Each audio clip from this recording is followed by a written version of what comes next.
እሱ ስታወጣ ታመጣለህ። ጥያቄ ብቻ ጠይቅና ውረድ። እሺ ጥያቄ የነበረውን እኮ ነው ላቀርብ ነበር። ከዛ ምንድነው አታብራራ። ጥያቄ ብቻ ጠይቅ። እሺ እናንተስ በሐዲሱ መሰረት ነፍስ ከስጋ የሚመለስ ከሆነ ያ ሰው ነፍሱ ከስጋው ሲመለስለት ሞቷል ነው ወይስ አልሞተም ነው የሚባለው ነው ዋነኛ ጥያቄ የነበረው። ነፍስ ወደ ስጋ ይመለሳል የሚል ማስረጃ አምጣ ነው ስታመጣ ነው የምቀጥለው። እሱን ያህዌ ጌታዬን ጠላቶቼ የእግር መረገጫ እስካደርስ ድረስ በቀኝ ተቀመጣለሁ ይላል። ማን ያለው? ጌታዬን ይላል አይደለም። ጌታዬን አይደለም የሚለው ያህዌ ጌታዬን ጠላቶቼ የእግር መረገጫ እስካደርስ ድረስ በቀኝ ተቀመጣለሁ ይላል አይደለ? ከመውጣቱ በፊት አስብበት። እሺ ለወደፊቱ ትምህርት እንዲሆን ማለት እኔ የምነግርህ ነገር እሱ ነው። እጃችሁ ላይ መረጃ ከሌላችሁ እዚህ ቤት አትምጡ። በጣም ጥንቃቄ ይፈልጋል ይሄ። ምክንያቱም አሁን 800 ሰው እያዳመጠ ነው ያለው። አሚን እርግጠኛው ያሳያል። አምጣ ኦሮምኛ ማምጣና እናየዋለን። ክፉ አትናገር። እኔ ያሳያል የተናገርኩ አይደለም ግን ያለ መረጃ አታውጣው። ካፍ አታውጣው ነው። አሁን እኮ እንዴ አለ እንደዛም ይላል እኮ እረኛ የሚል አለ ቁርአን ላይ። እኛ እንጠቀማለን ሙስሊሞች ቁርአን ላይ እረኛ የሚል ካለ አላህ እረኛ ነው የሚል። አዎ በኦሮምኛ ነው ማንበብ አይቻለሁ እኔ። እንደዛ ቀጥታ ለምን የለም ራሱ እረኛ የሚል ቃል የለም ቁርአን ላይ። አረባይ ተሳያለሁ እኔ እዚህ መጥቼ የምር ማለት ሁሉ ሊሆን ይችላል።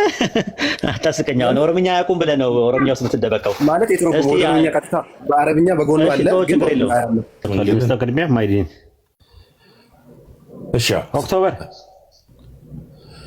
ኦክቶበር ወይድ እንዴት ነህ? ሰላም ነው ኡስታዝ ወይድ? ሰላም ነው። እንዴት ነህ? ማን ነው? ሰላም ነኝ ያለው አልሐምዱሊላህ። በቀደም ዛሬ ኔትወርክ ጥሩ ነው አይደል? ዛሬ ኔትወርክ ጥሩ ነው ግን ጫጫታ ቦታም ነበርክ በቀደም። አሁንም ትንሽ የሚል ነገር አለ። ቦታው ራሱ እዛ ቦታ ነው ያለሁት። ጫጫታ ነገር ይኖረዋል። አብሽር ወደ ማታ አካባቢ ወይና ምንም ጫጫታ ግን የለም። የሚገርም ኡስታዝ። እሺ ካላስቸገረ እኔ አሁን ደህና ነው ለኔ። እኔ ጋር ምንም አንድም ሰውም የለም። አንዲት ጥያቄ ነበረችኝ ልጠይቅ እንዴ ኡስታዝ? በቀደም እኮ አቋርጠን ነው የወጣ ነው እንትኑን እያወራን እየተማማረን አቋርጠን ሳንጨርሰው ነው የወጣው። ስለዚህ ሮሜ 9:5 ላይ ያለውን ነገር ድምዳሜ ላይ ምን ደረስክ? ሮሜ 9:5 ላይ እዛው ላይ ቆመ ማለት ነው። ኢየሱስ አምላክ አይደለም ብለህ ልትናገር የምትችልበት ሀሳብ የለም እዛ ላይ አለ። ልታሳየኝ ትችላለህ?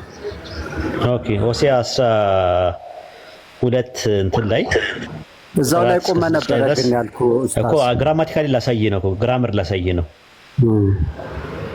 ላሳይ ነው። አትፈልግም እንትን? እሺ ችግር የለም። ግራማቲካል ሆሴዕ 12:4 እና 6 ላይ በማዕፀን ውስጥ ወንድሙን በተረከዝ ያዘው አለ። ስለ ያዕቆብ ሲያወራ በጎልማሳነቱ ጊዜ ከአምላክ ጋር ታገለ፣ ከመላኩም ጋር ታግሎ አሸነፈ፣ አልቅሶም ለመነው፣ በቤቴልም አገኘው፣ በዚያ ከኛ ጋር ተነጋገረ። እርሱ የሰራዊት አምላክ እግዚአብሔር ነው ይላል። ማን ነው የሰራዊት ጌታ እግዚአብሔር? እርሱም የተባለው ማን ነው?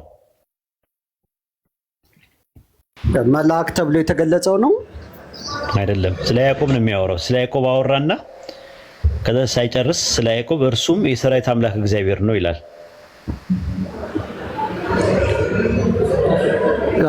አሁን እየነገርከኝ ስለሆነ ብዙ ግልጽ አልሆነልኝም ለኔ።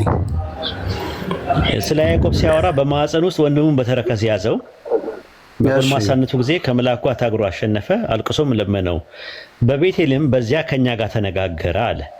ያህዌ ነው እያለ ያለው። እርሱ የሰራዊት አምላክ እግዚአብሔር ነው አለ። ማን ነው የሰራዊት ጌታ እግዚአብሔር? እርሱም የተባለው ማን ነው? ከላይ ግን ምን እያወራ ነበረ? እንደዚህ አይነት ሀሳብ ሌላም ቦታ ላይ እንደዛ ስለ ያዕቆብ ነው የሚያወራው እኮ። ስለ ያዕቆብ እያወራ እርሱም አለ እና በምንድን ነው የምለየው? ያው ግልጽ ነው። በምንድን ነው የምትለየው? እርሱም ብሎ ከዛ ቀጥሎ በተናገረው ሀሳብ መለየት ትችላለህ። እርሱም ብሎ የሰራዊት ጌታ ነው ካለ እርሱ ከሚለው መዳረሻ ላይ ምን ታያለህ? የሰራዊት ጌታ መዳረሻ ላይ አይደለም። እርሱ በሚለው ቃል ላይ መዳረሻ ጥገኛ ምን የሚል ቃል አለ? አይተህ ከሆነ እኔ አሁን እየነገርከኝ ነው፣ እያየውም አይደለም ከምትለው የሰራዊት አምላክ እግዚአብሔር ነው አለ። እርሱም ምን የምትል ጥገኛ ምላድ የለችም እኮ ምን የሚለው እኮ እርሱም የሚለው ቀጥሎ የሚያብራራውም ነገር አለ። ከዛም በፊት የሚያወራው ምን የምትለው ወይ አልገባህም ማለት ነው። እርሱም የምትለው ምን ነው የሚያመለክተው? ጥገኛ ምዕላድ። እሺ ገብቶኛል እኮ እርሱም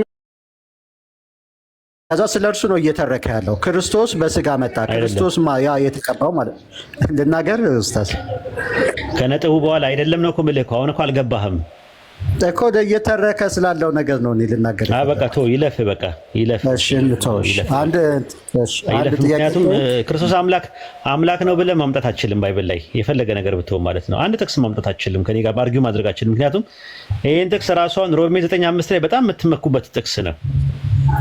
በጣም የምትመኩበት ጥቅስ ነው። ግን ጥያቄው ራሱ አርጊመንቱ አልገባህም ምን እያልኩ ያለ። ስለዚህ ወደ ጥያቄ ሄድና ለእንትን በል። እሺ ቴንክ ዩ። ጉልላት ወደ ጉሊት መጣ ማለት ነው። እሺ አንድ ሰው ማለት ነው ሞተ የሚባለው ምን ሲሆን ነው ኡስታዝ? ሞተ የሚባለው ሲሞት ነው። አይ ሞት ምንድን ነው? እሺ ሞት ማለት ሞት ነው። እሺ ማለት አንድ ሰው ሞተ ሲባል ምን ሲሆን ነው ማለት? ወይ ጥያቄ ግልጽ አይደለም። ሲሞት ነው። እሺ ማለት አንድ ሰው እሺ ሲሞት ነፍሱ ከስጋው ሲለይ ነው አይደለም? እሺ ግልጽ ላድርገው እንጂ አላውቅም። እስቲ ንገረኝ። እሱን ደግሞ አንተ ንገረኝ። እኔ አንድ ሰው ሞተ የሚባለው ሲሞት ነው። ሌላ ትርጉም ካለው አላውቅም ራሱ። ምክንያቱም የኔ የሙታን ዝርዝር እኔ ጋር የለም፣ የሰለምቴዎች ነው ዝርዝር ያለው። ይቅርታ አድርግልኝና እሺ። አይ ሞት ሰው አንድ ላይ ነፍስና ስጋው አንድ ላይ ከሆነ ሞተ ማለት ይቻላል? ነፍሱ ከስጋው አንድ ላይ ነው። እንጂ አላውቅም ራሱ። አንድ ሰው ሲሞት ነው ሞተ የሚባለው ማቀው። አንተ ደግሞ ሌላ ነገር ካለ ንገረኝ። እሺ በቃ ወደ ሐዲሱ ልሂድሽ። ሱናን አቢ ዳውድ 20:41 ላይ እናንተ ሰለዋት በነብዩ መሐመድ ባወረዳችሁ ጊዜ ነፍሴን ይመልሳል ይላል። ነፍሴን ይመልሳል ሲል ነፍሱ ከስጋው ተለይቶ ነበር አልነበረም ነው ጥያቄ። ሲያወጣው ጥቅሱን አውጣው። ሱናን አቢ ዳውድ 20:41 አውጣው። አንድ ስልክ ነው ያለኝ ኡስታዝ ይቅርታ። ኦኬ ከኔ ጋር ደግሞ የለም። ስታወጣው ሁለት ስልክ ስትይዝ ትነግረኛለህ። ሊረዳን የሚችል ሰው አይኖርም ወይ? ልላክልህ አንተ ምን ትልክልኛለህ? እኔ በውስጥ አላወራም ሰው ሌላ እዚህ ውስጥ ላለ ለጀሞ ልላክልህ እኮ ራስህ ነው። ጀማልም አይከፍትልህም። ለምን እኮ አይከፍትልህማ? ማለት ሁሉም ሰው የራሱ ቢዚ ነው፣ ስራ ላይ ነው ያለው። ጀማልም እኔም ስራ ላይ ነኝ ያለሁት። ስለዚህ አንተ እንደዛ አውጥተህ ስታሳየኝ ምን እንደማለት ነው? አንድ ሰው ልታስገባልኝ ትችላለህ? ሊከፍትልኝ የሚችል እኔ እንጃ። እንግዲህ የሚገባልህ ሰው ያለ አይመስለኝም። ይኖራል። አንድ ሰው ካለ አንድ ቁጥር ጻፉልኝ። ጥያቄን አቅርበውና ከዛ በኋላ ጥያቄን እንትን በለው። ግን በነገራችን ላይ ነፍስና ስጋ ሲለይ ነው ሞት የሚባለው ነው የሚባለው በእናንተ እምነት? በእኛ እምነት እንደዛ ነው። ሞት ማለት ነፍስ ከስጋ መለየት ማለት። እስቲ ጥቅስ ስጠኝ እንደዛ ጥቅስ ስጠኝ። ጥያቄ ላይ እናተኩር ኡስታዝ ይቅርታ አድርገኝ። አይ ንገረኝ። አይ ጥቅስ በእኛ እንደዛ ነው አልከኝ። ማስረጃ ይኖር ይሆን? ጥቅስ እስቲ ሞት ማለት ነፍስ ከስጋ መለየት ነው የሚለው ነገር እስቲ። እሺ በስጋ ሞተ በመንፈሱ ግን ሕያው ሆነ ይላል። ለምሳሌ አንደኛ የተነሳው ነው። በስጋ ሞተ በመንፈስ ሕያው ሆነ ማለት መነሳትን ነው የጠየቁት ጥያቄ። ሞት ማለት ነፍስና ስጋ መለየት ነው የሚለው ነገር የቱ ጋር ነው ያለው? እሺ እሱን እንተው። እሺ ተሳስቻለሁ። እሺ እሱን እንተውና እንትኑ ላይ እናድርግ። ማለት ነፍሴን ይመልስልኛል ሲል ምንድነው? ምን በዛ ሁኔታ ውስጥ ምን ነበረ? እሺ ነፍስ ከስጋ እኔ እንደዛ የሚል ነገር አላነበብኩም። ነፍሴን ይመልስልኛል የሚል ነገር አላነበብኩም። አንድ ቁጥር ጻፉልኝ። አውጣው። ስታወጣው ማንም የምጽፈው የሚያወጣልኝ አንድ ክርስቲያን ይኖራል። ለምን አትረጋጋም? ቆይ ተረጋጋ እንጂ። ምን ይላል እንግሊዝኛው? እስቲ አንብበው። እስቲ አንተ አንብበው። አልችልም። አንድ ስልክ እወጣለሁኝ። እንደዛ ከሆነ እኮ አንብብልና እኮ ወይ አንብብልን አልኩህ እኮ። ማለት ሁሉ ነገር እንትን ብለህ እንዴት ነው የሚሆነው? ስልኬ ላይ እና በሆነ ነገር ላይ አንብብልን እኮ። አንብብልና አንብበህ ና ተመልሰህ። እሺ አንድ ሰው ግን እሺ በቃ ማንም የለም አንድ ሰው የምትላቸው ሁሉም አሁን ስራ ላይ ናቸው ያሉት። በምን አወክ ስራ ላይ እንደሆኑ? ሁሉም ቀን ላይ ናቸው። ቀን ላይ ነው። አሁን ቀን ነው ሁሉም ያሉት። የኛ ተማሪዎች ቀን ላይ ነው አውቃለሁ። ተማሪዎቼ ናቸው። እሺ አንድ ሰው ግን ካለ አንብበህ ንገረኝ። አንብብና ንገረኝ። አይዞህ። አንተ አይልም እንደዛ ብለህ ነው የምታምነው ኡስታዝ? ኖ አውጣው እኮ አልኩህ እኮ አውጣውና እንየው ጥቅሱ። ምክንያቱም ያንተ አባባል ነው ምን እንደሆነ ለማወቅ መነበብ አለበት። በመረጃ አይሻልም? ዝም ብሎ እሺ እንትኑን ልንገርህና ከዛ አይልም በለኝ። እሺ እናንተ ሰላም ታወራለ ማለት አውጣው ረሱል ሰለላሁ ዐለይሂ ወሰለም በሩሃቸው እንደሚደርሳቸው አውቃለሁ። ሩሃቸው ላይ እኮ በቃ እሱን እኮ ነው የምፈልገው እኔ። በቃ ያው አልክልኝ። ሩሃቸው ላይ ይደርሳቸዋል ያላ ሰላምታ። ግን አንተ ያልከውን እሺ ቀጥል።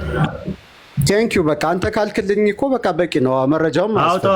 ምንድነው የምታወራው? አውጣው እኮ አልኩህ እኮ አውጣው ስለ ልታወጣው አልቻልክም እኮ።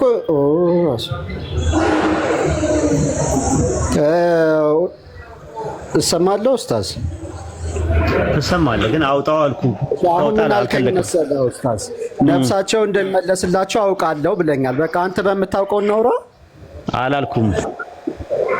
ነፍሳቸው ይመለሳል አላልኩም። አየህ ለዛ እኮ ነው የምልህ። ምንድን ነው ያልከኝ? እሺ ሰላምታው ይደርሰኛል እንዳሉ አውቃለሁ። ነፍሳቸው ይመለሳል የሚል ግን ብያለሁ እኔ። ለምን ተዋሻለህ? ሰላምታው ይደርሳቸዋል። እሺ ቴንኪው በቃ እሺ። ነፍሳቸው ይመለሳል ብያለሁ ወይ ነው ያልኩህ። እሺ እንቶ አይደለም አንተ ዝም ብለህ አታውራ። ዝም ብሎ እኮ አላልክም። ታዲያ ስትሮማን ፋላሲ አትሰራ። ጥያቄን አቅርብ። እሺ ጥያቄን አቅርብና አንተ በል በቃ ታች ወረድና ቁጭ በል። ሰላምታው ይደርሳቸዋል ብለኛል። ሰላምታው የሚደርሳቸው መቃብር ውስጥ ነው ወይስ በጀነት ነው የሚደርሳቸው? ያው በሩሃቸው ነው። ሩሃቸው ጀነት ውስጥ ነው እኮ። ሩሃቸው የት ነው ያለው? በጀነት ወይስ በመቃብር? ሩሃቸው በጀነት ነው ነፍሳቸው ያለው። አዎ ሩሃቸው። ስለዚህ ሲሞቱ ነፍሳቸው ከስጋው ተለይቷል ማለት ነው አይደል? ነው ወይ ስጋቸውን በጀነት ነው ያለው? እንጃ አላውቅም። ራሱ አሁን አንተ ሞት የምትለው ነገር ከስጋ መለየት ነው የሚለው አንተ መጽሐፍ ላይ ካለ ትነግረኛለህ። መጀመሪያ እንድንግባባ ነው እኔ እኮ የጠየኩህ። ስጋቸው በመቃብር ነው ያለው አይደለም እንዴ? መካ አይደለም ያለው መዲና ነው ያለው። እሺ መዲና ነው ያለው። ይቅርታ እሺ መዲና ነው ያለው ስጋቸው። ነፍሳቸው ደግሞ በጀነት ነው ያለው ብለኸኛል። እና ተለያይቷል ነው አንድ ነው አንድ ላይ ነው ያለው ነው የሚባለው እኮ። አንድ ላይ ነው ተለያይቷል የሚለውን ነገር መጀመሪያ ንገረኝ። አንተ ንገረኝ። ተለያይቷል አንድ ነው የሚለውን። ስጋቸው መዲና ነው ያለው አልከኝ።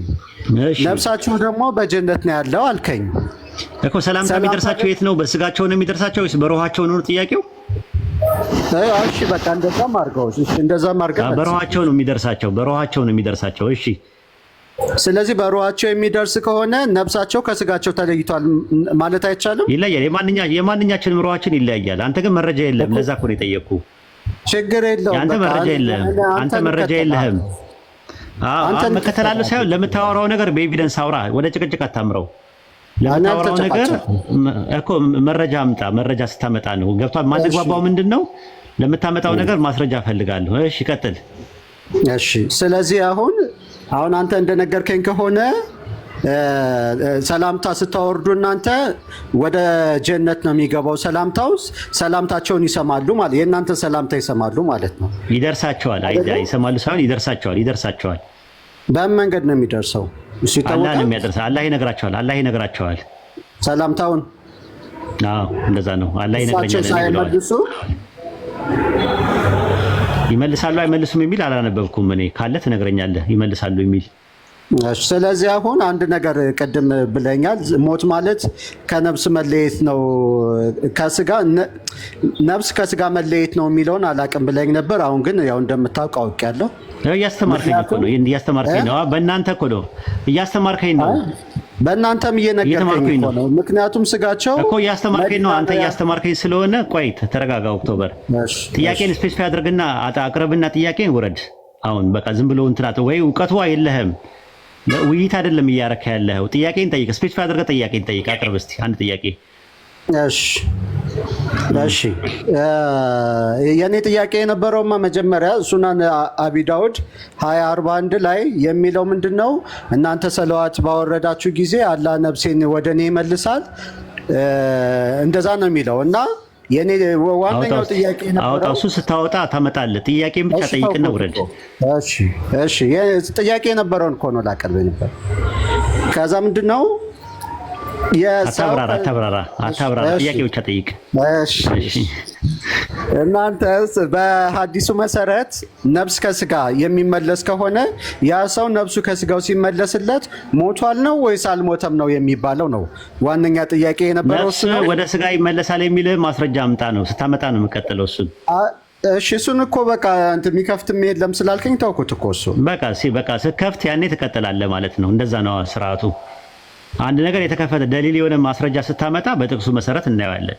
እኔ አሁን ባይብል ላይ የሆነ ነገር አለ ብዬ ብናገር ባይብል ላይ አለ ብዬ ብልህ ያልኩበትን ጥቅስ አምጥቼ ነው የምነጋገረው። ሳታመጣ በጨበጣ ግን አይሆንም ጥያቄው ማለት ደሊል ያስፈልጋል፣ ማስረጃ ያስፈልጋል። ስለዚህ ስታመጣ እንቀጥላለን ማለት ነው። ሌላ ጥያቄ አለ? አንተ ግን ይሄ ጥያቄ ነው ማለት ሌላ ጥያቄ ነው። ስታመጣ እንቀጥላለን። አዎ በቃ እናመሰግናለን። ሌላ ጥያቄ አድርገህ መቀመጥ ትችላለህ እኮ። ጥያቄ የለኝም አልክ። አሁን ደግሞ ጥያቄ ጠይቅ ትላለህ ራሱ ማለት ነው። አላልኩም እኮ ልጠይቅ ነው። እሺ ጠይቅ። አንድ ጥያቄ ጠይቅና ሚውት አድርግ። እሺ መላእክቶች ለእናንተ ይማልዳሉ አይማልዱም? ያማልዳሉ። እሺ በሱራ 5 እንትን ላይ ነው፣ ሱራ 51 ላይ ነው ይመስለኛል። ደግሞ እዛ ላይ ነብዩ መሐመድን ደግሞ አማላጅ አድርጎ ይናገራል። ካንተ ሌላ አማላጅ የለም ብሎ ደግሞ ይናገራል። ካንተ ሌላ አይልም። እንደዛ አይደለም የሚለው። እሺ ማየት ይችላል። አውጣ። ስታወጣ ብቻ ነው የምንቀጥለው። እኔ እናንተ እንትን ብለው ደሊል እንደዛ አይደለም የሚለው ኡስታዝ። ጥቅሷ እኮ እንደዛ አይደለም የሚሆነው እኮ ጥቅስ ስታወጣ ማውጣት ያለብን እንደዛ አይደለም ራሱ ማለት ነው። እስቴቱ ጋር ነው ካንተ በቀር አማላጅ የሚለው ምን ላይ ነው ያለው? ሱራ ስንት ነው? እሺ አንዴ ቼክ አድርጌልኝ 20 ሰከንድ። እሺ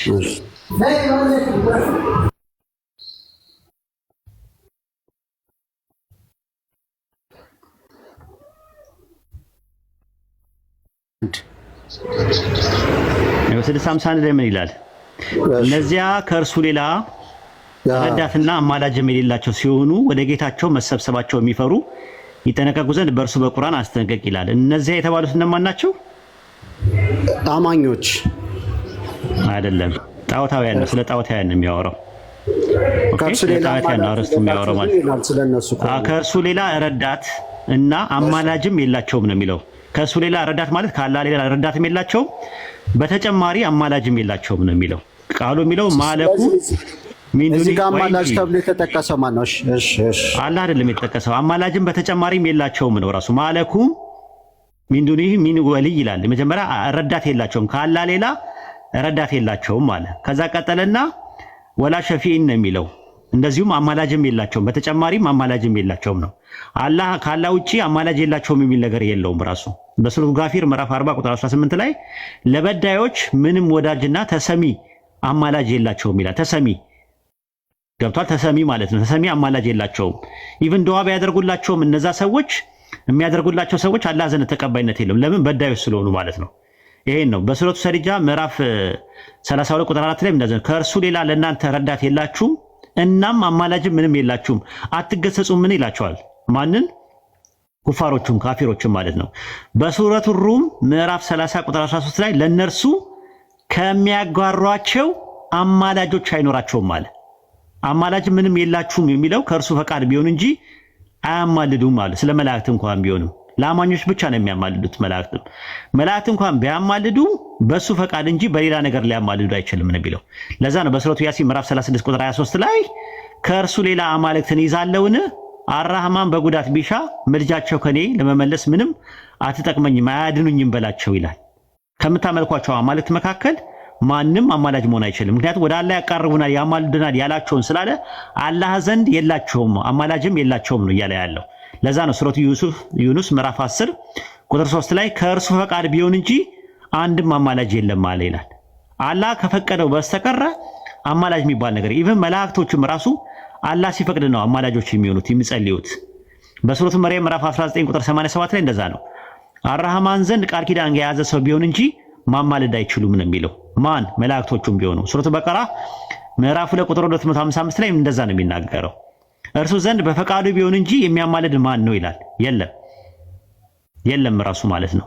ስለዚህ ቃል ኪዳን ካልያዙት በስተቀር መላእክቶች ይጸልያሉ፣ አዎ። ዱዓ ያደርጋሉ፣ አዎ። ይለምናሉ፣ አዎ። ያም ቢሆን የአላህ ፈቃድ ያስፈልጋል። ለማን ነው የሚያማልዱት? ለምእመናን ነው እንትን የሚሉት። ለምእመናን ማለት ለአማኞች ብቻ ነው የሚጸልዩት ማለት። በሰማይና በምድር ያሉ መላእክም ብዙዎቹም ለሚለምኑለት ለሚሻው ለሚወደው ሰው በቀር መልጃቸው ምንም አትጠቅማቸውም ይላል። ሱረቱል አይ ቲንክ ነጅም ምዕራፍ 53 ቁጥር 26 ላይ ማለት። ስለዚህ ጥቅሱ የሚያወራው ነገር አማላጅ የላቸውም የሚለው ስለ ኩፋሮች ነው፣ ስለ ሙሽሪኮች ነው የሚያወራው። አማላጅ የላቸውም ሲል ደግሞ ያንን ነው የሚያመለክተው። እዚህ ጋር ጥያቄ ካለ አስተናግዳለሁ።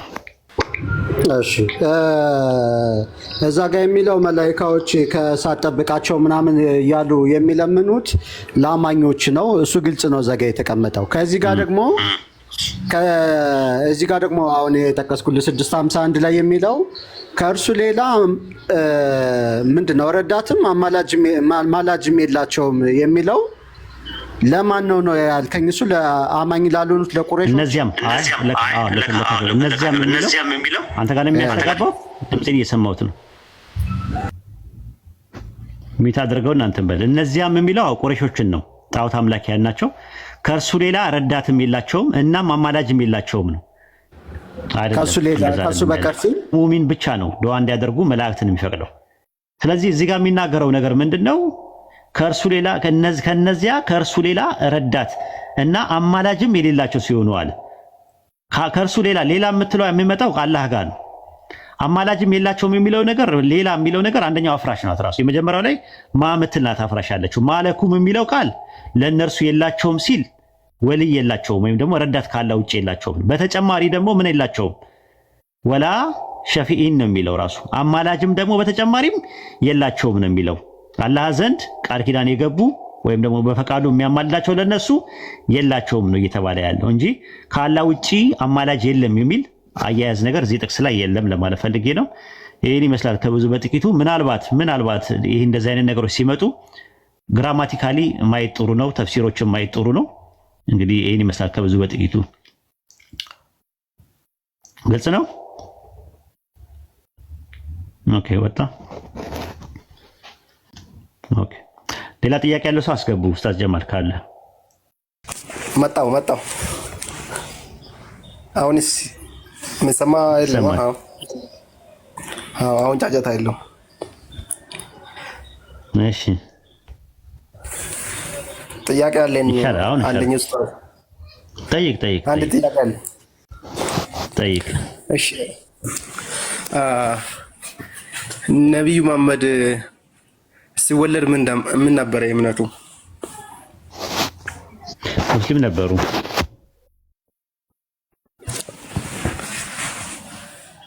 ሙስሊም ነበሩ። ሲወለድ ሁሉም ሰው ሙስሊም ሆኖ ነው የሚወለደው ነው አይደለ? ረሱላህ ሰለላሁ ዐለይሂ ወሰለም እንደዛ ነው። እያንዳንዱ ሰው ሲወለድ ሙስሊም ሆኖ ነው። ምን አይነት ሙስሊም ከተባለ እንትን ነው ራሱ ኢስላም ከዊኒና ሸርዒ ተብለው ለሁለት ይከፈላሉ። ከዊኒ ማለት ምንድነው? በተፈጥሮ አላህን ለማምለክ ነው። ሱረቱ ዛሪያት ምዕራፍ 50 ቁጥር 56 ላይ ሰውና ጂንን ሊያመልኩኝ እንጂ ለሌላ አልፈጠርኳቸውም እና ይላል። ሱረቱ ሩም ምዕራፍ 30 ቁጥር 30 ላይ አላህ ሰዎችን የፈጠረበትን ሃይማኖት ያዙ ይላል። ስለዚህ ሰው የተፈጠረበት ዓላማና ኢላማ መጀመሪያ ሲወለድ አላህን ለማምለክ ነው የሚወለደው። ስለዚህ በተፈጥሮ ወይም ደግሞ ምንድነው ኢስላም ከዊኒ በሚባለው ነገር ሙስሊም ነው። ከዛ በኋላ ነው ቤተሰቦቹ ክርስቲያን ወይ አይሁድ ወይ ዞራስትሪያን የሚያደርጉት ማለት ነው። ይሄ ነው ያለው። እሺ ሱራ 44 ቁጥር 52 ያለ ነገር እንዴ? 44 ሳይሆን 42 ያስተካክለው። 42 52 ላይ ያለ እንዴት ነው የምታይ? 52 እኮ ምንድነው? እዛ ጋ ምን ይላል? ያው እሱ አላህ ወደ መንገዱ እንደቀረ እምነቱ ምን እንደሆነ የምታውቃለህ እንደመለሰ ምናምን ነው። እንደዛ አይነት ነገር ቁርአን ሲወርድ እምነቱ ምን እንደሆነ የምታውቅ አልነበርክም ይላል። እምነቱ የቁርአኑ እምነቱን ምን እንደሆነ የምታውቅ አልነበርክም ይላል። ሱረቱ በቀራ ምዕራፍ 2 ቁጥር 285 ላይ ምንድነው የሚለው? መልእክተኛው ከጌታ ወደ እርሱ በተወረደው አመነ ይላል። ምንድነው የተወረደው ወደ እሳቸው? ቁርአን ነው። ስለዚህ እምነቱ ምን እንደሆነ የምታውቅ አልነበርክም የተባለው የትኛውን እምነት ነው የሚያውቁት ያልነበረው? እስልምና ነው። ቁርአንን። ኧረ ስለ ቁርአን ነው ራክሱ። ምንድነው የሚለው? ወደ አንተ አወረድ ነው፣ ሰዎችን የምትመራበት ብርሃን አደረግ ነው። ከሱ በፊት እምነቱ ምን እንደሆነ የምታውቅ አልነበርክም። የማንን? የቁርአንን። በቁርአን ላይ ያለው እምነት፣ የቁርአን ላይ ያለው እውቀት የምታውቅ አልነበርክም። ለምን? ሱረቱ በቀራ ምዕራፍ 2 ቁጥር 285 ላይ መልእክተኛው ከጌታ ወደ እርሱ በተወረደው አመነ። ማን ያመነው? እሱ ነው መሐመድ። በምንድን ነው ያመነው? ያው በሱ ላይ በወረደ ማለት በቁርአን። እሱን ያንን እሳቸው ከመውረዱ በፊት የምታውቅ አልነበርክም። ቁርአኑን አያውቁትም እሳቸው እንጂ እስልምናን አታውቅም ነበር የሚል ነገር የለም። ሸሪዓውን የቁርአን ሸሪዓን አያውቁም እሳቸው። አየሽ፣ አመሰግናለሁ። ሌላ አንድ ጠይቅ። እሺ፣ እንደ እስልምና ያው ነቢያቶችም ሙስሊም ነው ብሎ ይታመናል። መጽሐፍትም ለነሱ እንደተሰጣ ይናገራል በቁርአን። ያው የነሱ መጽሐፍ ስናየውን ለምሳሌ ዳዊት እግዚአብሔር ራሱ አባት ብሎ እንደሚጠራ ነገር አድርገው ነው የምናገር በዳዊት መጽሐፍ ማለት ነው። ክርስቶስ ራሱ ዳዊት ክርስቶስን ጌታ ብሎ እንደጠራ አድርጎ ክርስቶስ ራሱ ይናገራል። እና አሁን በቁርአን ስናይ ያው ነቢያትም ሁሉ የነበሩ አላህ እንደፈጠረ አድርገው ነው የምናገር። ከዛ ደግሞ መጽሐፍም ለነቢያቶች ተሰጥተዋል ይላል። ያኔ የነቢያት መጽሐፍ አሁን ለምሳሌ ኢሳያስ ብንመልከት ክርስቶስን ጌታ አምላክ ብሎ ሲጠራ ነው ያየን። ዳዊት ስንመልከት እግዚአብሔርን አምላክ አባት ምናምን ብሎ ሲጠራ፣ ክርስቶስ ደግሞ ጌታ ብሎ ሲጠራ ምናምን ነው። እና እንዴት ነው ይሄ ነገር?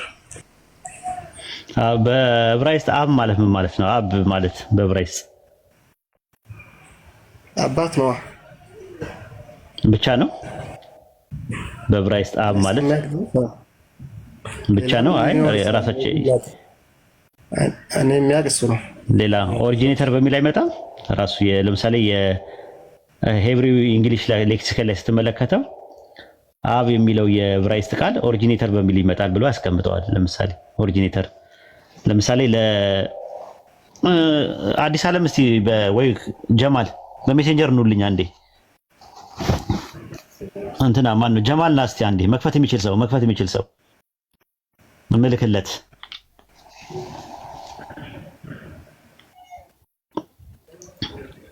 ኡስታዝ ጀማል መክፈት አችልም አይደል? መክፈት የሚችል ሰው። ሰላም አለይኩም። በዚህኛው አካውንት ካስገባችሁኝ ቲክቶክ እኔ አለ እኮ በሜሴንጀር ላይ ብልክልሽ ማምጣት ትችያለሽ። ወአለይኩም ሰላም ወራህመት። እሺ በሜሴንጀር ጻፊልኝ እስቲ። እሺ መጀመሪያ በዚህኛው አካውንት ልግባና አስገቡኝ። ይሄኛው ሜሴንጀር የለውም አንደኛው ስልኬ እኮ ላኪ ጻፊልኝ ከስር ወርደሽ ላሳየ ነው። አይ የራሳችሁ ምንጭ ላሳየ ነው። አብ የሚለው የዕብራይስጥ ቃል ትርጉሙ ምን እንደሆነ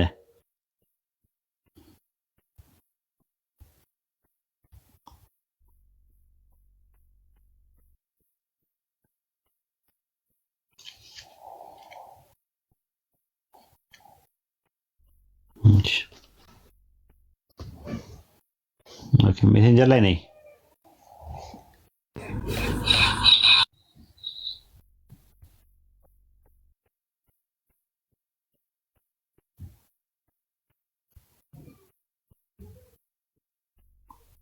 ንገሪኝ ስጽፊልኝ ጽፌልሃለሁ በይ። ኦኬ እሺ ኡስታዝ፣ እስከዛ ድረስ ያው ክርስቶስ ኢየሱስ የነብዩ ዳዊት ጌታ ነው ያለ ነገር። ቆይ አንዴ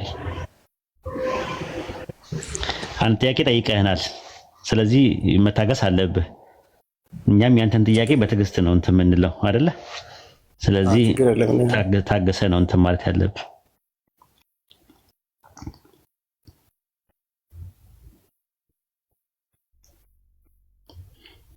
ይታያል የምታወጣልህ አብ የሚለው የዕብራይስጥ ቃል እነሱ ሲጠቀሙ ለምን እንደሚጠቀሙ ይታያል። አብ በሚለው ቃል የዕብራይስጥ ቃል ነው። ስንት ትርጉም አለው? 4 ትርጉም አለው ይላል። ምን ይላል? ፋዘር፣ አንሲስተር፣ ፕሮጀኔተር ይላል የመጀመሪያው። ሁለተኛ ቲቸር በሚል ይመጣል። ሶስተኛ ቺፍ በሚል ይመጣል ወይም ሊደር በሚል ይመጣል። አራተኛው ኦተር እና ኦሪጂኔተር በሚል ይመጣል፣ አስገኝ በሚል ይመጣል። የትኛውን ነው የተጠቀሙት ብለን ስንል ለኛ ለሙስሊሞች ኦሪጂኔተር በሚለው ነው የምንይዘው። ለምን? ትንቢተ ሚልክያስ ምዕራፍ 2 ቁጥር 10 ላይ ለሁላችን አንድ አባት ያለ አይደለምን? አንድ አምላክስ የፈጠረን አይደለምን ይላል። ስለዚህ ለሁላችን አንድ አባት ያለ አይደለምን ሲል አንድ አባት አለ ሲል አንድ ኦሪጂኔተር አለ ማለት ነው እንጂ ወላጅ አባት አይደለም እንዴ? እሺ በዛ ይገባል። አሁን ባልክበት በሚልክያስ ይገባል። ግን በመዝሙረ ዳዊት 89 ቁጥር 26ስ እንዴት ነው የሚሆነው? እኮ ኦሪጂኔተር ነው። አንተ ኦሪጂኔተር ነው ራሱ ኦሪጂኔት አንተ ለኔ ኦሪጂኔተር ነው። በዛ ይገባል። አሁን እንደዛ ነው ይገባል። መዝሙረ ዳዊት ላይ ያለስ እስታስገባል ይገባል። ኦኬ ላስገባል ልስጥ እኮ ምኑን ላስገባል? አባት የሚለውን ኦሪጂኔተር በሚል ነው የገባው። ሌላ ትርጉም ካለ ትነግረኛለህ አንተ። ማለት ባዮሎጂካል ነው ኦንቶሎጂካል ነው ማለት ይጠራኛል ይላል ዳዊት አባቴ። እግዚአብሔር ራሱ ዳዊት አባቴ ብሎ ይጠራኛል የሚል ነው። መዝሙረ ዳዊት ምዕራፍ 89 ቁጥር 26 26 ላይ እኮ እንደዛ ነው የሚሆነው እኮ አይደለ? አስገኝ ማለት ነው። ሌላ ትርጉም ካለ ትነግረኛለህ እኮ። ምኑ ነው አባቴ ነው? እርሱ አባቴ አንተ ነህ ይለኛል። አምላኬ የመድኃኒቴ መጠጊያ ይላል አለ። አምላኬ የሚልበት አግባብ ካለ ኢንተርቼንጅ ሆኖ ከመጣ አባቴ የሚለው ቃል አንተ ነህ ይለኛል አለ። ስለዚህ አባቴ የሚለው ነገር ምንድን ነው የሚያመለክተው? ኦንቶሎጂካል ነው። አስገኝ መሆኑን እያሰበ ነው አባቴ ብሎ የሚጠራ። አዎ ሌላ ካለ ትነግረኛለህ። ሌላ ካለ ንገረኝ። ሙስሊሞች እንደዛ እያሰቡ አባቴ ማለት ይችላል። የማይችሉበት ምክንያት ኦንቶሎጂካሊ ስለተወሰደ ነው። እናንተ ኦንቶሎጂካሊ ወሰዳችሁት፣ ግን ኦንቶሎጂካሊ አይደለም ነው እኛ የምንለው። እናንተ ኦንቶሎጂካሊ ወሰዱት፣ ቁርአን ያንን ተቃወመ እንጂ አባት ልጅ ምናምን የሚለው ነገር ሜታፎሪካል እኮ እንደሚመጣ ቁርአን ይናገራል ብዙ ቦታ ላይ። ለምሳሌ አቡለሃብ የሚባል አለ። ለምሳሌ አቡለሃብ የሚባል ሰው ታውቃለህ? አላውቅም። አቡለሃብ የሚባል ታውቃለህ? አሚን አላውቅም። ቁርአን ላይ እንደዛ ይናገራል። ተበት የዳ አቢ ለሃብ ወተብ ይላል። አቢ ለሃብ የሚባል አለ፣ አቡለሃብ የሚባል ሰው። ያ ማለት የመንቀቀል እሳት ባለቤት ማለት ነው። ግን የእሳት ባለቤት ለማለት አብ የሚለውን ነው የተጠቀመው አረብኛው ላይ። አቡ ሁረይራ የሚባል ሰው ታውቃለህ? የሰለላሁ ዐለይሂ ወሰለም ሰሃቢ አቡ ሁረይራ እሱን አውቃለሁ። ሐዲስ ላይ አለ።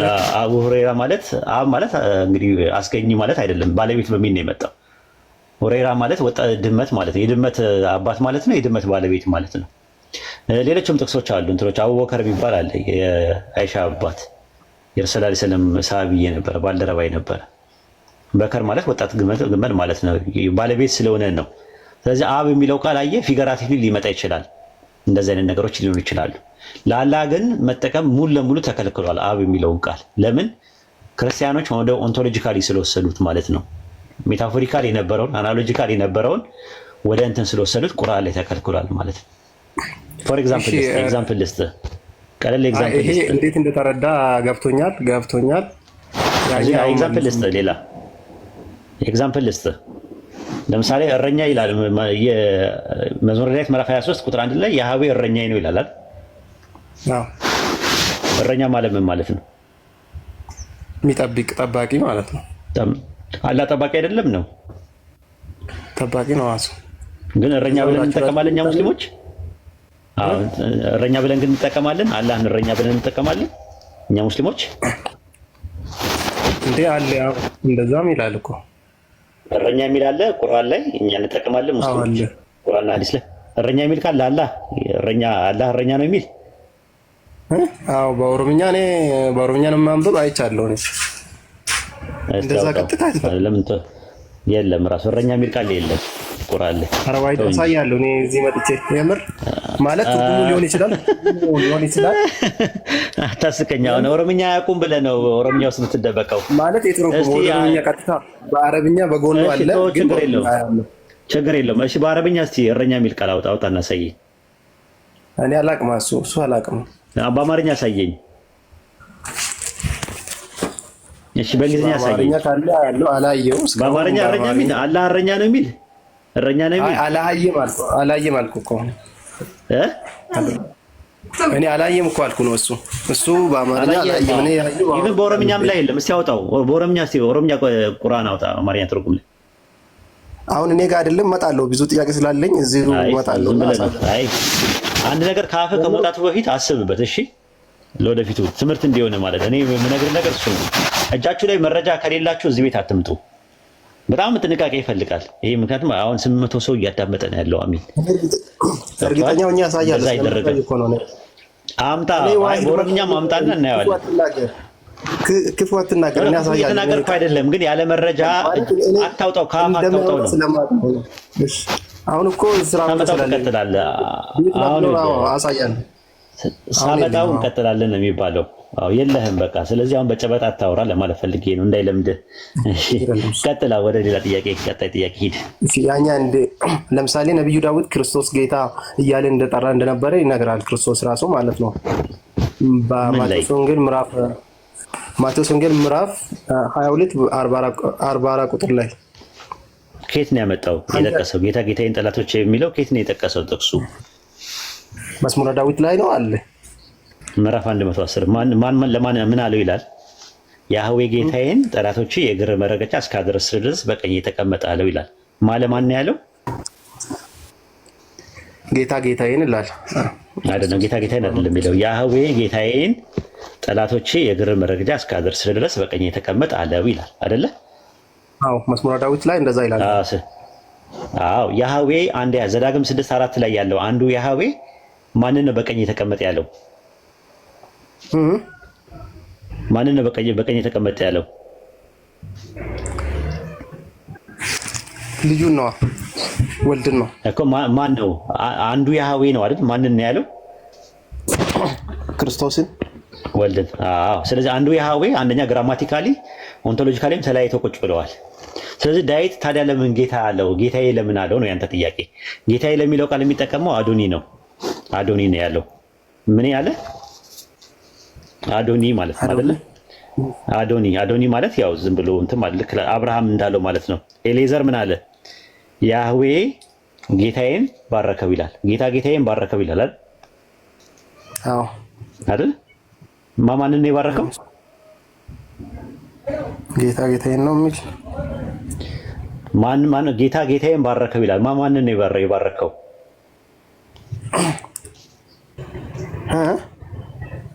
ማንን ነው የባረከው? አንተ ለምንድን ነው ሌላ የምትጠይቀኝ? እኔ ቀጥታ ትመልስልኝም እንዴ? እየመለስኩልህ እኮ ነው። እየመለስኩልህ ነው ያለሁት እንድታውቀው ነው። ራሱ ጌታዬ ይላል። ባዩ ማን ነው? ለማን ነው ያለው? አሰላሙ አለይኩም ወራህመቱላሂ ወበረካቱ። እያወራን ያለው እኔ ዘፍጥረት 24:35 ነው ያለው። አይዞ 34:25 ነው። እኔ ጋር ስትመጣ ያው ችግሩ ምንድነው እንትን ነው አመጣለሁ ማስረጃዎችን ስለማመጣ ከዛ አንፃር ነው ራሱ ማለት ነው። እስቲ ዘፍጥረት 24:35 ላይ እንግሊዝኛውን አንድ ያወጣለት። እንግሊዝኛውን አውጣለት። እሺ እንግሊዝኛውን አውጣ። ጌታ ጌታዬን እጅግ ባረከው ይላል። ማንን ነው የባረከው? ይታያል። እግዚአብሔር ይታያል።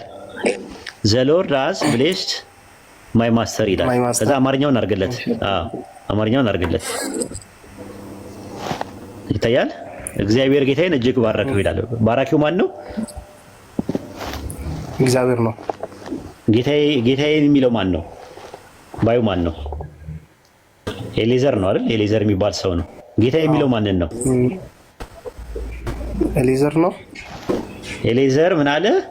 እግዚአብሔር ጌታዬን እጅግ ባረከው አለ። ባራኪው ማን ነው? እግዚአብሔር ነው። አንድ እግዚአብሔር። ማንን ነው የባረከው? አብርሃምን ነው የባረከው። ማንን ነው ጌታዬ የሚለው? አብርሃምን ነው ጌታዬ የሚለው። ባዩ ማን ነው? ባዩ ማን ነው? ኤሌዘር። አብርሃም ምን አለው? ጌታዬ ያለው። በአብርሃምና በኤሌዘር መካከል ኦንቶሎጂካሊ ዲፈረንስ አላቸው? ያው እነሱ ሰው ናቸው። ሁለቱም ሰው ናቸው። መሲሁና ኢየሱስና ዳዊትም ሁለቱም ሰው ናቸው። ግን ለአክብሮት ልክ ኤሌዘር አብርሃምን ጌታዬ አዶኒ እንዳለ ሁሉ ዳዊትም መሲሁን አዶኒ ብሎታል ማለት ነው። ጌታዬ ብሎታል። ተመሳሳይ ነው ቃሉ። አዶኒ የሚል ቃል ነው የምታነበው።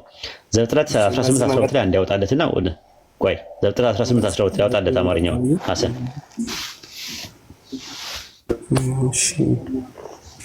ዘፍጥረት 18:12 ላይ ሐሰን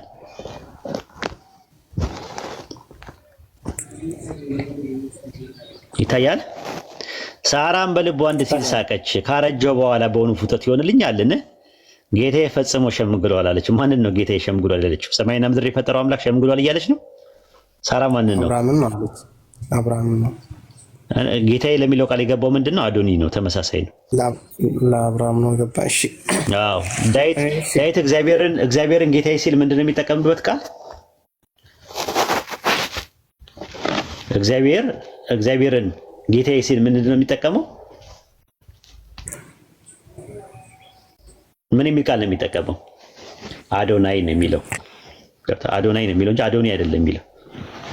ፈጣሪን ሰዎች ሲያገኙት አዶናይ እያሉ ነው የሚሉት። ፍጡርን ሲያገኙ ደግሞ ጌታዬ ሲሉ ደግሞ አዶኒ ነው። አዶኒ ለፍጡር ነው። ይኸው ሳራ አብርሃምን አዶኒ ያለችው ጌታዬ ያለችው። እሺ አሪፍ ማለት ነው። እሺ ሊቀጥል ወይስ?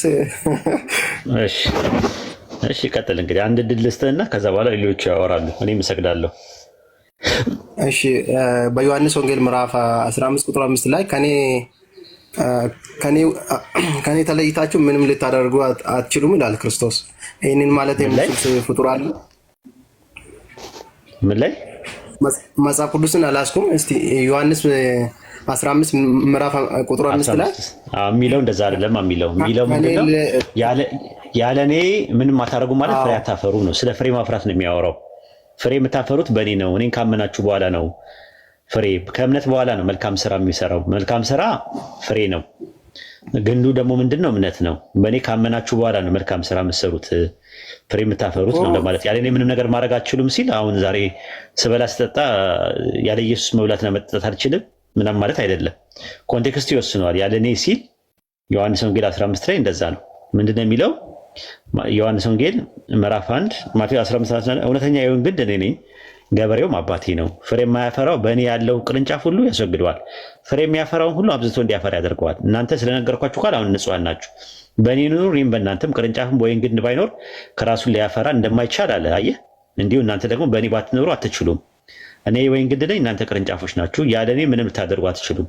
በእኔ የሚኖር እኔ በእርሱ እኖራለሁ፣ ብዙ ፍሬ ያፈራል። ያለ እኔ ምንም ማፍራት አትችሉም። የምታፈሩት ፍሩቴጅ የምትሆኑት እምነት ነው፣ በእኔ ካመናችሁ በኋላ ነው። ሳታምኑ ግን እንደዛ። አሁን እሱ እዛ ላይ ጥያቄ የሆነብኝ አሁን ለምሳሌ ያለ እኔ ምንም ልታደርጉ አትችሉም ምናምን የሚል አሁን ፍጡር እንደዛ አይነት ነገር ይችላል። ያለ እኔ ምንም ነገር ልታደርጉ አትችሉም የሚለው ኮንቴክስቱ ቢያወራ ያለው ስለማፍራት ነው።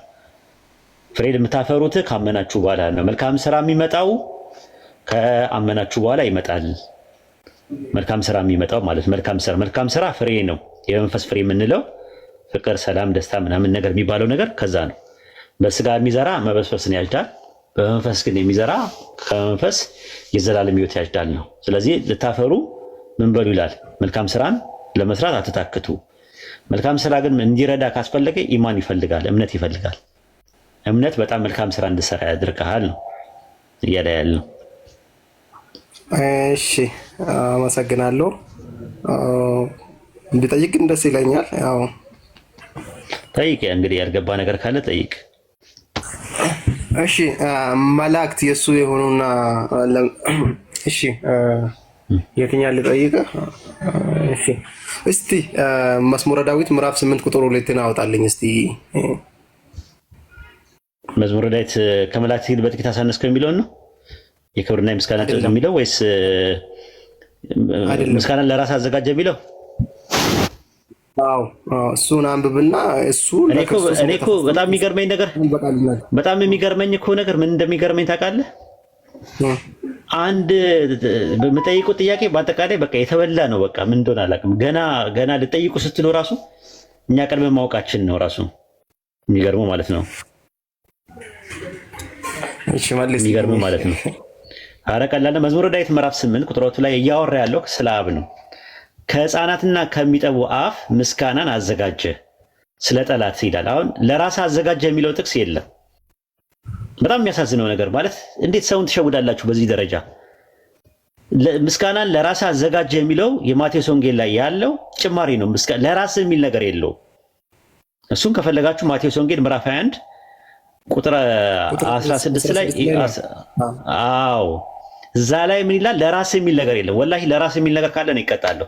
አማርኛ ላይ ነው እኮ የጨመሩት፣ እንግሊዝኛ ላይ እንኳን የለም። ራሱ 16 ላይ ማለት ነው። አንዴ አስን እያወጣልኝ ለራስ ዩርሰልፍ የሚለው ነገር የለም። ያው በክርስቶስ ኢየሱስ ግን ነው ተፈጽሟል። ግን ምን እንደሆነ አስረዳለሁ እኔ። ለራስ የሚለው ነገር የለችም ነው። ለራስ የምትለው አይለችም። አብ ነው ለወልድ ያዘጋጀው። ልክ ነው። አብ ለወልድ ምስጋናን አዘጋጅቷል። እዛው ላይ እናየዋለን። ግን ለራስ የሚል ነገር የለም። እንደዛማ ከሆነ ኢየሱስ ያዌ ሊሆን ነው ራሱ። ግባ ማቴዎስ ወንጌል ምዕራፍ 21 ቁጥር 16 ላይ ማቴዎስ ወንጌል ምዕራፍ 21 ቁጥር 16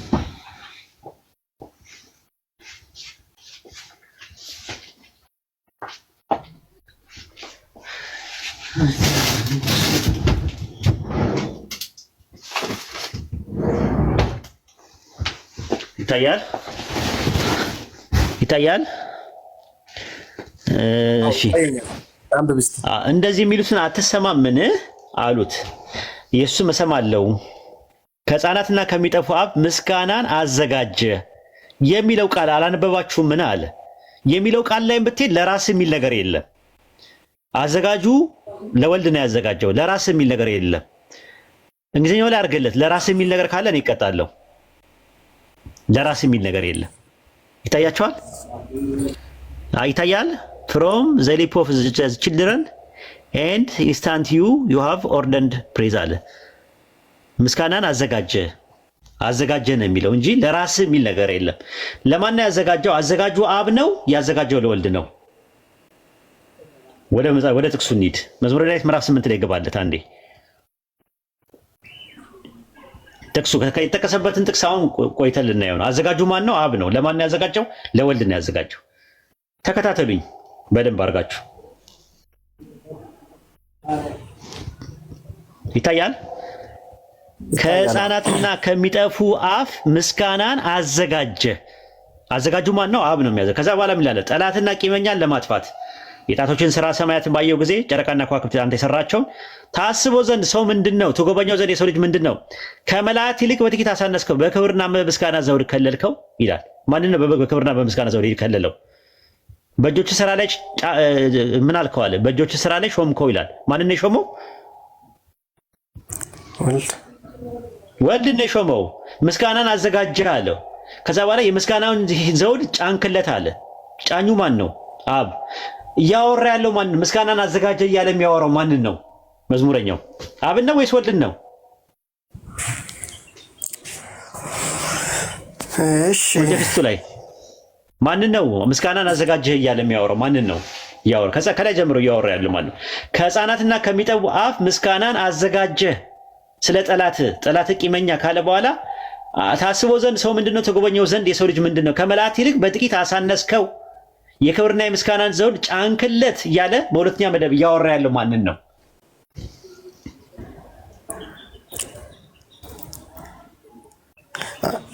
እሺ አሪፍ ነው። እሺ የመጨረሻ ልጠይቅህ እንዴ?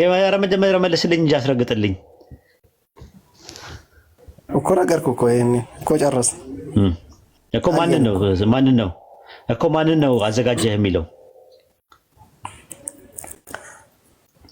ታች ወርዶ ለወልድ ስለሆነ እናገራል እኮ ታች።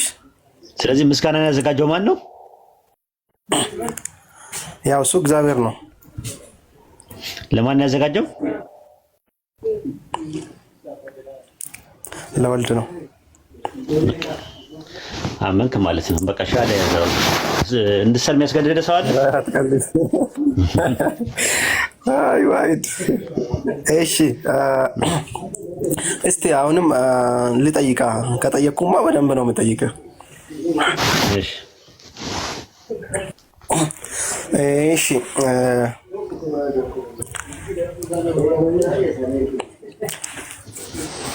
የማቴዎስ ወንጌል ምዕራፍ 13 ቁጥር 41 አውጣልኝ እስቲ።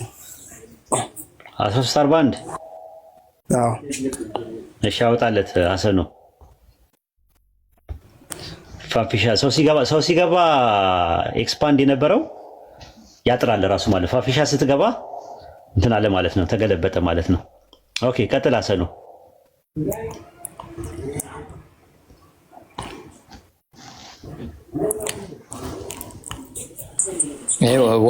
አሜን። እሺ አንብቡልን እስቲ የሰው ልጅ። እሺ ዋይድ አንብብልን፣ እዚሁ እጠይቃለሁ። እሺ ትጠይቀኛለህ? ኧረ አንብብልኝ አንተ። የሚያስፈራ ጥቅስ እያመጣ ከተደበድበኛለህ። ኧረ ተው። እኔ እኮ ሳይንስ ነው እንጂ ስለ እምነት እኮ አላጠናውም። እኔ አንዳንድ ነገሮች አያለሁ እንጂ። እሺ የሰው ልጅ መላእክቱን ይልካል፣ ከመንግስቱ እንቅፋት ሁሉ አመፃን የሚያደርጉት ሁሉ ይለቅማል አለ። ምንድን ነው የፈለከው? መላእክቱን ይላል አንደኛ፣ ከዛ ደግሞ ይልካል የሚል ነው። መላእክቱ የሱ እንደሆነ መላእክቱ የሱ መሆኑን ያሳያል አሁን እዚህ ላይ። ከዛ ደግሞ እሱ ይልካል ይላል። መላእክቱ የሱ የሆነና መላእክቱን የሚልክ ፍጡር ይኖራል አሁን ፍጡር ልንል እንችላለን። አለ እሺ ራዕይ 12 ያሳየኛል። ራዕይ 12 ላይ ያወጣለት። ራዕይ 12:7 ራዕይ 12:7 ላይ በሰማይም ሰልፍ ሆነ፣ ሚካኤልና መላእክቱ ዘንዶን ተዋጉት ይላል። ሚካኤልና ማን?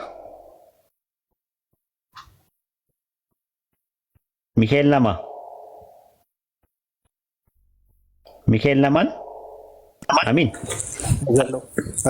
እሺ ሚካኤልና ማን? መንገድ ዘሎ ነው ይላል። ሚካኤልና ማን? ዘንዶ የተዋጉት ማን ናቸው? ሚካኤልና ማን ናቸው? ዘንዶን የተዋጉት ዘንዶ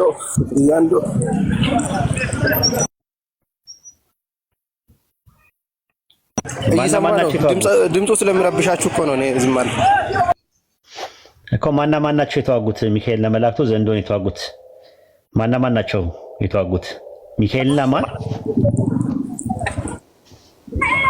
ዘንዶ ይልህ አንተ ደግሞ ዘንዶ ይብላልልህ መንገድ ላይ ነው ያለው። ሚካኤልና መላእክቱ ዘንዶን ተዋጉት ይላል። ሚካኤልና ሂዝ ኤንጀልስ ይላል። መላእክቱ የሚካኤል መላእክቶች። ሚካኤል እንዴት መላእክት ይኖረዋል? እስቲ እንግሊዝኛውን አድርግለት አንድ ጊዜ አሰን። አይ በቃ መንገድ እየሄደ ስለሆነ ቆይ እንጂ ዋናው ነገር ሚካኤል ኤንድ ሂዝ ኤንጀልስ ይላል። የማን ኤንጀልስ ናቸው መላእክቶች? የማን ኤንጀልስ ተብለዋል መላእክቶች? የማን መላእክት ተብለዋል? የማን መላእክት ተብለዋል? የማን መላእክት ተብለዋል?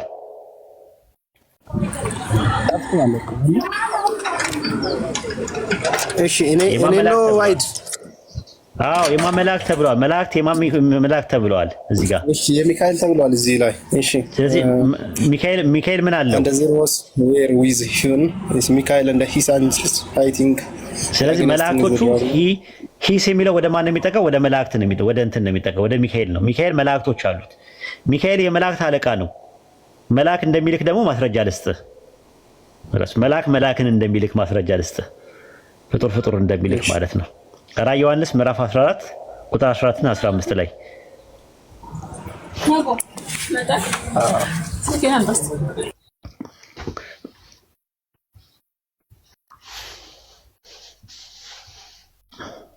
ራዕይ ዮሐንስ ምዕራፍ 14 ቁጥር 14 እና 15 ላይ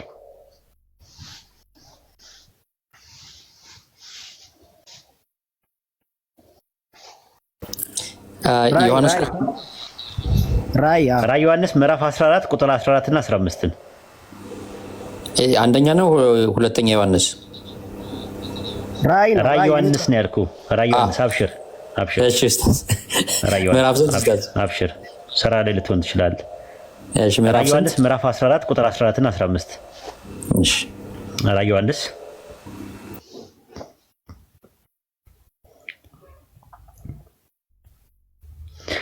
አየሁ እዚህ ጋር አየሁም እነሆ ነጭ ደመና በደመናው ላይ የሰው ልጅ የሚመስል ተቀምጠዋል። ማን ነው የሰው ልጅ የሚመስል የተቀመጠው? አሚን። አስበላኝ እኮ አሪፍ ፖይንት ላይ ጮማ የሆነ ጥያቄ ጠይቆኝ ነበረ። መልአክ ነው በነገራችን ላይ በራሱ ላይም የወርቅ አክሊል በእጁም ስለታም ማጭድ ነበረው አለ። ከዛ ሌላ መልአክ ከመቅደሱ አለ። ሌላ መልአክ ማለት ይሄ መጀመሪያ የነበረው 14 ላይ የነበረው መልአክ እንደነበረ ነው ማለት ነው። ሌላ መልአክ ከመቅደሱ ወጥቶ በደመና ላይ ለተቀመጠው የማጨድ ሰዓት ደረሰ፣ ማጭድ ስደድና እጨድ፣ የምድሩን መከር ጠውልጓል ብሎ በታላቅ ድምፅ ጮኸ አለ። ሲያዘው ታያለህ ሲልከው የማጨድ ሰዓት ስለደረሰ ማጭድን ስደድና እጨድ ብለዋል ይላል። መልአኩን ይልከዋል፣ ያዘዋል። ልጨምርላችሁ ማለት ነው። ልጨምርልህ ዘካርያስ ምዕራፍ 2 ላይ ቁጥር 3 እና 4 ላይ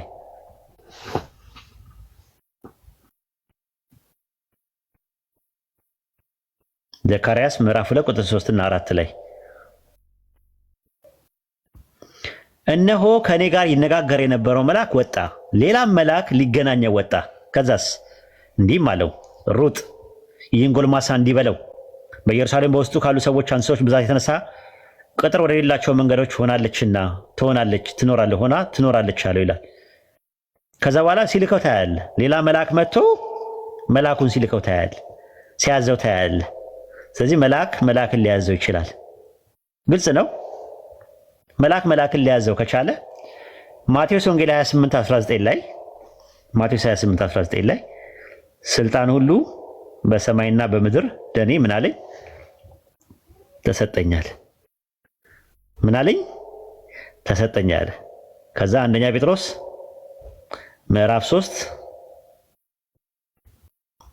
ቁጥር 22 ላይ እርሱ መላእክት፣ ስልጣናት፣ ኃይላት ከተገዙለት በኋላ ይላል። መላእክቶች ይገዙለታል፣ ይታዘዙለታል፣ ይልካቸዋል። ማን እንዲገዙለት ያደረገው? ሁሉ ተገዝቷል ሲል ሁሉን ካስገዛለት በቀር መሆኑ ግልጽ ነው። ሁሉ ከተገዛለት በኋላ ግን ልጁ ራሱ ሁሉን ላስገዛለት ምን ይላል?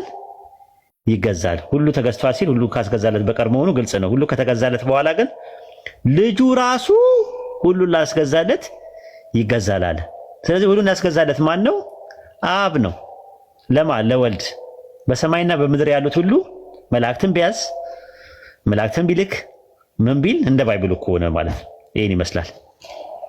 ኡስታዝ እሱ መርፌን ወቅቷል እና ይበቃው። አንዴ እናውራ ሰዓት ከሰጠኝ። እሺ እናውራለን፣ ግን ምሳ መብላት አለብኝ። ሰላት መስገድ አለብኝ። እስከዛ ካሰን ጋር እስቲ አንድ ጊዜ ላውራ ከሌሎች ጋር። ሰላም አለይኩም ወራህመቱላህ።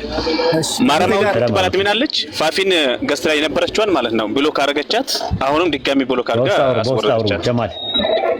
ጀማል